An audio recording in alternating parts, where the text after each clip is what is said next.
Real Recognized Real Radio, in affiliation with the Matrix Studio based out in the Bronx. I'm here with the legend, the MC himself, Prodigy and Mobb. Deep, man, what's going on? Yeah, what up, dude? All good. Appreciate it. And so, just want to give a quick, synopsis of what's going on. What you in for B-More? What you promoting? What's good with you? I just put out a book called Commissary Kitchen, and it's a book about my time away in prison and how I had to eat. Being that I have sickle cell anemia, I gotta eat a certain way, eat real healthy. I gotta eat a lot of green vegetables and just stay away from like fried foods, a lot of red meat. I don't really do none of that. Okay. And it was just dealing with my struggles of eating like that in jail. Like, you know what I mean? They don't really have a good selection of food in jail. Like, oh, it's like terrible. Like, you know what I mean? Right. So I figured I would share my experiences as far as food in jail and shed some light on the fact that prison reform is a big thing like right now, man, that needs to take place. Like, and food is one aspect of the prison reform that needs to take place. Food is a major aspect in that reform.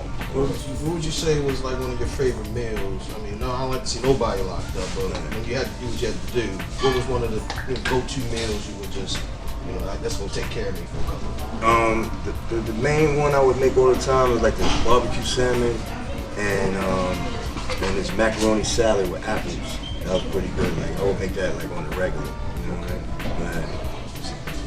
Are we gonna see any type of movies, small screenplays to put the words to the screen? Making a movie is like it's real like serious process. Like, you don't want to just put anything out there and then people be like, that's whack. You know what I mean? So I did an independent film called Murder Music. Yeah, absolutely. It was straight to DVD. It was about Queensbridge. And I got friends from out there. I wrote the story. It's a fictional story, like based on real characters, and I shot it, directed it, produced it, everything. I spent my own money making it, and I learned a lot making it. You know what I mean? So I had a good time making it, and I understand what it takes to make a real serious like film. Like, you know what I mean? That was like straight to DVD, like hood type of movie. You know what I mean? But it was cool because we shot it on film. We had some good, we had some good people in it, so it came out pretty good. But the next one that I do, I want to take it to the next level, like, you know what I mean? So I'm really taking my time before I jump in and do that. Right now, I'm just trying to get these stories out there first. Absolutely. And then, take time to do the movies to something. You're going to be at Morgan State tomorrow for the African American Authors Expo. Are you excited about it? Yeah, definitely. Go kick it with the authors, go kick it with the people about, black literature and all that. Definitely excited to meet the people out there, promote the book, promote everything. Yeah. And another legendary MC, Freeway, will be there with you promoting his material. So it's good to see hip hop coming together, not only through music, but also with books that you can hold on for a lifetime. Yeah, definitely, man. We are part of an ill community, like hip hop, like, you know what I mean? So it's definitely good to be able to kick it with other artists and come together with other artists and do things like that, So, just real quickly, the 20th anniversary of Hell on Earth, which, one of my favorite CDs, in 96, you couldn't really get even better than that. Right. What are your reflections? What are some of the moments you had making that historical project? Making Hell on Earth, when I think about that, it's like, we were in like a real like dark period of our life at that time, because it's like we lost a lot of friends during the making of that album. A few of our friends got murdered. I lost my father that year. Hadley lost his brother that year. There was just a lot of craziness going on around us and in our life. So it came out in the music, like, you know what I mean? The album's like real dark. And so when I think about that album, I just think about all the craziness that was happening and how we were able to still, be in the studio and work. Right. Throughout all that. Yeah, we still like pushed forward and we still like got the work done. And we still went out there and toured. And like even Pac, Pac got murdered that year. Biggie, like there was a lot of craziness happened that year. You know what I mean? So it was like we were still pushing, we were still working, and just like it gave us this attitude, like, man, we gotta survive. You know what I mean? We gotta live, like, you know what I mean? Because a lot of our friends and family was dying, a lot of people losing their lives that year. So we was like, we had the attitude like, man, we gotta survive. We can't be caught slipping. We can't be out here fucking around. We gotta be serious. We can't fuck around. We gotta make the music. We gotta live through this shit, man. You know what I'm saying? Look how easy it is to lose your life. That was on our mind, like, you know what I mean? Speaking of that, God rest the dead, Tupac. How do you feel now? You know, I mean, let me digress. LA. Right. You had New York on your back. This is nobody in my eyes. Nobody made a response to New York. Right. Making in that process, you know, going on, you know, what was going on with Big and Pac at the time. You know, why did you feel that Mobb Deep and yourself had to, you know, take that stand and say, you know what, we gonna hold it down for the app? I mean, the number one reason is, you know, me and my homies, we were like down south, right before that Snoop video came out. We were like down south chilling for a little while, taking a break, and the video came on TV, and we was like, yo, what's this?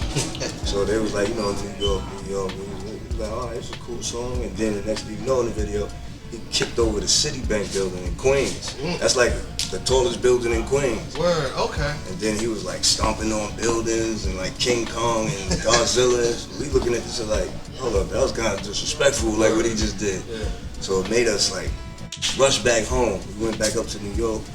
We hit the studio, you know what I'm saying?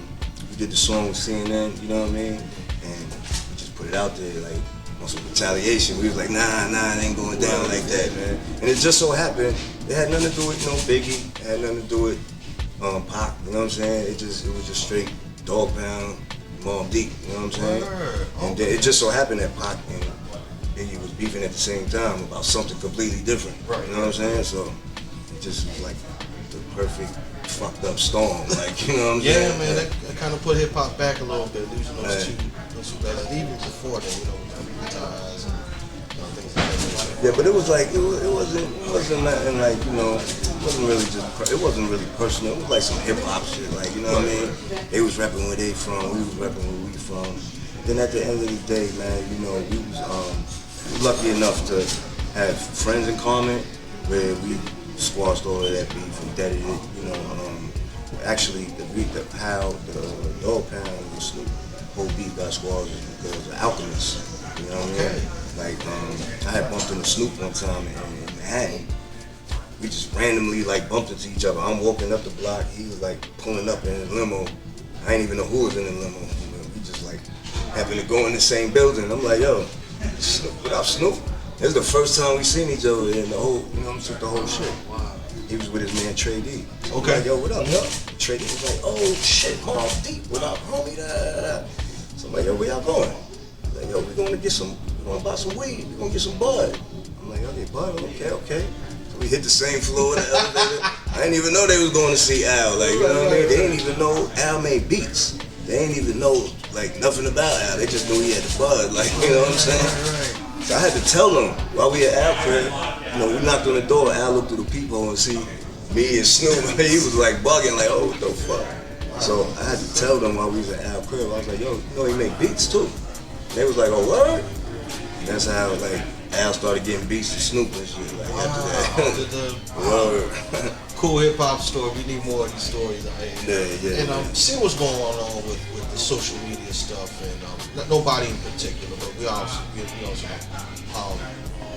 with this social media and handling the beefs over social media. What do you get to what's your take on it? I mean, to me, you know, I'm grown now. I've been through a lot of craziness. You know, like beefs can like ruin your career. You know what I mean? You know, people get killed over silly shit. Like, you know what I mean? Something small, they can take it the wrong way and escalate out of control. So, you know, I try to avoid all that now. Like, just try to, especially in the music business, I don't want to beef with people that, you know, I do business with. It's like, I don't want to beef with my coworkers. Like, we all got to go be in the office together. We beefing with each other. We got enough problems like the hood and the street where people be jealous of us, you know what I'm saying? And people trying to come at us, thinking they gonna rob us or thinking they gonna do something to us. So, you know, I don't want to beef with other rappers. I'm not doing that shit. That shit is whack. I already been through that shit. That shit's Legends, corny. man. You know what I mean? You've been through some real stuff. And this is to wrap it up, man. What do you think your Queen's legacy is? You know, with the Russell Simmons, the Run DMCs, the LLs, MC Shan, CLNs, the Nas. Where do you see yourself in putting that brick down for QB? You know, as far as like Queens, man, it's like, you know, of course it has a special place in my heart. Like, man, my whole family is from South Jamaican Projects, you know what I'm saying?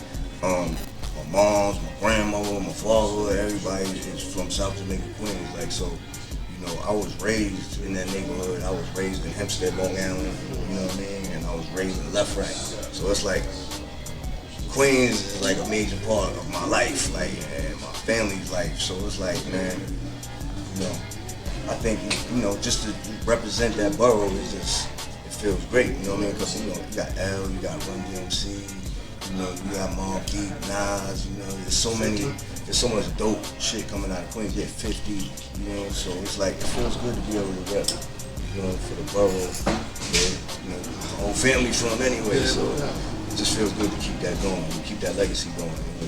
Well, I appreciate you taking out the time for Real Recognized Radio. Affiliation with the Matrix Studio out the Bronx, man. We got the MC, hear me out, the MC, lyrical one, Prodigy, Don P, Mobb D. Make sure y'all follow me, man, on Instagram, at Prodigy Mobb D, on Twitter, Facebook, all the same thing, at Prodigy Mobb D. If you want to find out about concerts, Mobb Deep shows and all that, you can Google our name, Google Mobb Deep concerts, everything will pop up, you know what I mean? Straight up, one love. Get that book, Commissary Kitchen, you heard? 6 already, working on 7, 8 movies, big things, but no doubt. What's out for P, man? But bump that, never let a coward take me out my zone. If he tried, then blow him and go. With no remorse, kid, it's the cold-hearted Queens cat, grimy, retarded, you know. Get away.